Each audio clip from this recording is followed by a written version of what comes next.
Coucou à tous, j'espère que vous allez bien, j'espère que vous m'entendrez bien au milieu du chant des cigales. C'était pas prévu et puis je sais pas, je pense à vous et je sentais que voilà, je sens que il y a un truc à transmettre peut-être parce que il peut y avoir des tests et des bousculades euh, qui sont présents actuellement. Donc je voulais voir si on avait un petit message à nous faire passer, à nous transmettre au milieu de ce chaos, ce chaos de vacances, mais ce chaos, ce chaos estival. Et je crois que j'avais bien perçu les choses par rapport au mois d'août et à ce que ça allait faire travailler et les tests qu'il allait pouvoir avoir. Donc vous me direz en commentaire éventuellement si ça vous dit, les féminines notamment. Mais voilà, donc on va voir ce qu'on peut nous dire. J'espère que vous les entendrez un petit peu quand même les cigales, mais pas trop.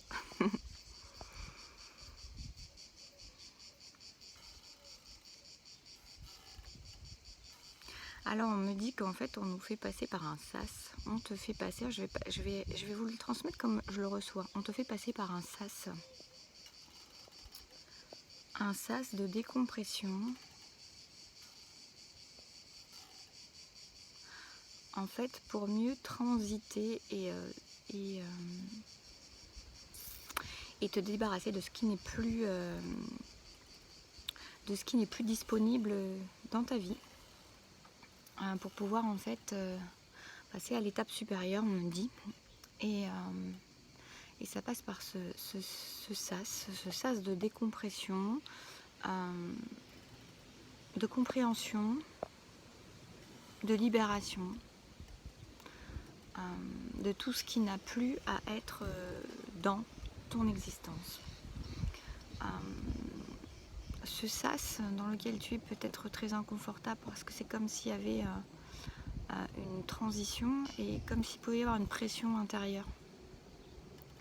En tout cas une pression qui est différente, décompression, qui peut faire que tu ne sais pas trop en fait en plus quoi faire, comment faire, et on t'invite à te laisser transporter dans ce sas. Tu n'as pas vraiment grand chose à faire finalement, les choses qui doivent être mises à jour pour toi, vont être mises à jour pour toi. Il n'y a pas tant que ça à faire de choix, tu n'as pas à être dans ta tête.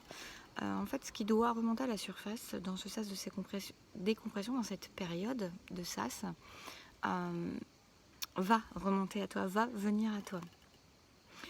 Ce n'est pas que tout ce qui vient à toi, il y a peut-être des choses du passé qui vont revenir, ce n'est pas parce que ça vient à toi que c'est fait pour être débarrassé, c'est fait pour que tu aies des compréhensions, mais des compréhensions intérieures, des compréhensions qui ne vont pas se faire par ta tête, et tu es invité vraiment à ne pas transiter par la tête, mais vraiment recevoir l'énergie du cœur, l'énergie de l'âme qui sait et qui va te dire ce qui est juste encore que tu gardes ou ce qui est bon que tu abandonnes sur le chemin.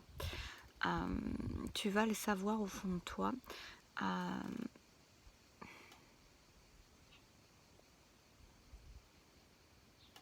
En fait, il y a une idée de vraiment essayer d'être le moins possible dans la tête parce que la tête va faire des perturbations, créer des perturbations dans ton sas. Les cigales se sont arrêtées.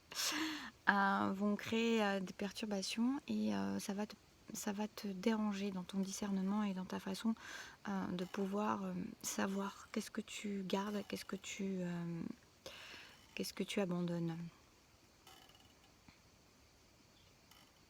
En fait, on me dit là ce que je vois, c'est qu'on est tous en phase d'évolution et d'élévation, et que donc dans cette élévation, alors pas tout le monde, mais beaucoup. Et c'est aussi pour ça que dans cette phase d'élévation, il y a des choses qui ne peuvent pas suivre le mouvement, qui ne peuvent pas suivre l'énergie que tu es en train de prendre et l'élévation que tu es en train de prendre, à la vibration que tu es en train de prendre. Et donc du coup, il y a des choses qui sont plutôt en train de te ralentir sur ton chemin de cette vibration qui change, ou alors une autre personne peut s'élever aussi, mais différemment. Et c'est pas forcément pour ça que c'est encore ok. Puis tu as des gens qui seront pas forcément dans ta vibration, mais qui vont quand même avoir à poursuivre le chemin avec toi. Et tu le sauras au fond de ton cœur en fait. Donc ça peut être une grosse période de chamboulement, de perturbation intérieure. Où on me dit, on me le répète là, mais je le ressens comme ça, moins tu seras dans ta tête et plus tu seras dans ton cœur. Et alors je vais rappeler pour ceux qui ne sauraient pas faire la différence que dans le cœur, c'est-à-dire que ça va être... en fait, vous n'avez pas besoin d'aller à la réflexion, vous n'avez pas besoin d'aller à la confrontation, on me dit aussi, c'est pas ce que j'aurais dit, mais voilà. C'est là, l'évidence est là. Quand c'est le cœur, l'évidence est là. Quand il y a des prises de tête, vous êtes dans la tête, évidemment. Quand en fait, c'est comme si on me disait quand il y a de la douleur, c'est que on est dans la tête, parce que le cœur sait, et le cœur il sait ce qui est bon. Et une fois que on se fie à ce cœur, il n'y a plus de lutte, il n'y a plus de peur, il n'y a plus de filtre du mental ou du mental qui vient contrecarrer les choses que le cœur peut dire. Et le cœur va dire des choses qui ne sont pas forcément logiques pour la tête, mais qui a sa propre logique, celle de l'âme. Et en fait, la difficulté est dans la fatigue, la douleur, et dans la lutte avec la tête, justement. Alors on va vous inviter à essayer d'être le moins possible dans la logique, mais d'être dans le ressenti, dans votre ressenti intérieur de qu'est-ce qui me fait du bien, qu'est-ce qui me donne de la joie, qu'est-ce qui m'apporte du bonheur, de quoi j'ai envie, qu'est-ce qui m'inspire, qu'est-ce qui m'appelle, et en quoi je sens, ou alors inversement, qu'est-ce qui me dérange intérieurement, pas dans la tête, intérieurement, où ça vient m'appuyer, qu'est-ce que je sens comme faux, qu'est-ce que je sens comme qui résonne de manière fausse, de manière non juste avec soi-même, avec sa vérité intérieure. Et ça va permettre vraiment on dit de liquider du passé.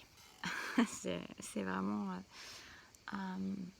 et en plus c'est assez intéressant parce que liquider, il y a le mot liquide dedans, liquide ça s'écoule. Et vous voyez, ça fait un peu cette même énergie je suis désolée parce que ça bouge, j'essaie de tenir, j'essaie de pas que vous ayez mes narines et mon menton. C'est avoir quelque chose qui s'écoule, et ça s'écoule parce que c'est dans l'énergie comme une rivière qui coule. J'aime beaucoup toujours cette image de la rivière, de l'eau qui coule. On laisse s'écouler les choses, on n'est pas en train de mettre des barrages, de mettre des barrières là où il n'y a pas besoin d'en mettre, parce qu'on veut se protéger, parce qu'on veut contrôler les choses et se dire que c'est mieux comme ça, que c'est plus sécure. Il y a vraiment une idée de laisser couler l'énergie du cœur, de laisser parler l'énergie du cœur, et de la laisser s'infuser en nous et guérir. On me dit certaines choses qui ont besoin d'être guéries, aussi bien au niveau de l'ego qui vient contrôler, qui veut sécuriser les choses, qui n'ont plus besoin de l'être. On peut avoir, quand on intervient avec le mental, quand on intervient avec sa tête, on peut avoir, j'essaie de vous faire une vue jolie en même temps, on peut avoir ce besoin irrépressible de contrôler pour se sécuriser parce qu'on a manqué de sécurité, aussi bien à l'âge adulte que dans son enfance en général, et qui se manifeste par un contrôle exacerbé de tout et de n'importe quoi, on me dit. Et là, il y a vraiment une idée dans cette énergie de doute là, de ce qui est en train de se passer, un travail intérieur qui va se faire en faisant confiance à ses propres ressentis intérieurs sans les laisser passer par le filtre du mental, mais vraiment en laissant couler l'énergie d'amour, l'énergie du cœur et l'énergie de notre vérité intérieure, qui, je le rappelle, n'est pas celle de notre voisin, notre voisine. Chacun a la sienne, et personne ne peut confirmer, infirmer votre propre vérité intérieure et ce qu'elle a à vous dire. Et si vous ressentez quelque chose qui vous appelle à quelqu'un par exemple, pourquoi voudriez-vous lutter? Parce que dans votre tête, vous vous dites que c'est pas correct, que ça vient vous mettre en insécurité, ça vient vous mettre en infériorité, ça vient vous mettre en dépendance, on me dit. C'est intéressant à voir. Je vais l'écouter aussi, moi, cette vidéo. En tout cas, faites confiance à cette énergie-là, comme faites confiance quand quelque chose vous dit que ce n'est pas bon pour vous, que ce n'est plus bon pour vous, que c'est toxique, que ça vous fait du mal, que la personne qui est en face de vous n'est pas saine ou a un comportement qui dysfonctionne par rapport à vous. Sans que vous ayez besoin de passer par la tête, pareil, mais parce que ça vient vous titiller quelque chose à l'intérieur de vous qui vous dit que c'est pas ok. Et ben faites confiance à ça. Et c'est pas parce que cette personne est quelqu'un qui fait partie de votre cercle familial, par exemple, ou qui fait partie d'une étiquette que vous vous êtes collé depuis toujours sur le dos, ou depuis longtemps, que c'est encore ok pour vous. Ça a fait son cheminement peut-être, et puis ça a peut-être besoin d'être abandonné maintenant. En tout cas, voilà, ce qu'on me disait, c'est que ce qu'on me dit, je l'ai reçu en même temps que vous, c'est qu'on est dans ce sas de décompression qui n'est pas forcément confortable et qui sera d'autant plus inconfortable qu'on fera intervenir la tête plutôt que de laisser couler l'énergie du cœur. Donc moi je vous invite vraiment, je nous invite vraiment à laisser couler cette énergie du cœur. C'est aussi se foutre la paix. Ça veut dire que, vous voyez, c'est un peu comme une énergie d'été, d'être sur un transat avec des cigales et de ne pas avoir à réfléchir, à penser par la tête ou à planifier des choses, mais juste à laisser être, à regarder les nuages qui passent, l'eau qui coule, à écouter l'eau qui coule et les cigales qui chantent, et puis juste être dans cet instant présent, dans ce que l'être reçoit, dans ce qui le traverse, sans se poser plus de questions que cela, juste en accueillant ce qui vient comme ça vient, et en ne jugeant pas, en ne se jugeant pas, en ne jugeant pas le fait de peut-être avoir des choses à laisser derrière soi, comme en ne jugeant pas d'emporter peut-être des choses qu'on pensait ne pas emporter avec soi. C'est pareil, c'est dans les deux sens que ça se joue. Voilà. Je regarde s'il y a autre chose, mais je ne pense pas, non. Voilà, je vous souhaite de très jolies vacances si vous êtes en vacances. Je vous envoie un peu de cigale, un peu de soleil si vous n'en avez pas, ça fait vraiment du bien. C'est vrai qu'on est mieux lotis dans le sud que dans le nord et dans l'est. Je vous fais des bisous et puis je vous dis à bientôt. Prenez soin de vous.